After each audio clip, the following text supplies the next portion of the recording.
สบายดีมื้อนี้มิสเตอร์ไซจานี่พามาที่เขื่อนน้ำเงิม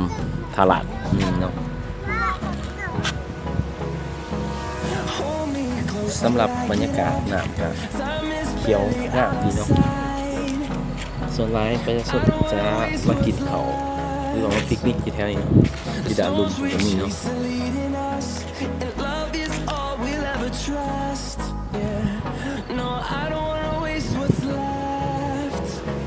นี่ก็เป็นเขื่อนน้ำเงิมหนึ่งเนาะถ้าเราสังเกตเบื้องหน้าเนาะเขียวดีเนาะ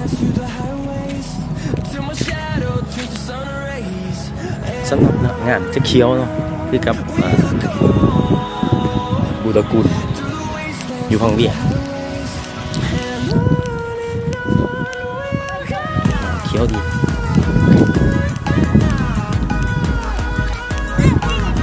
จะมีตูให้นั่ง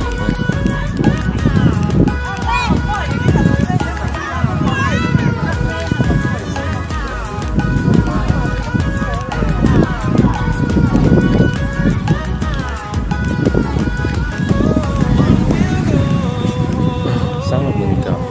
โบราณ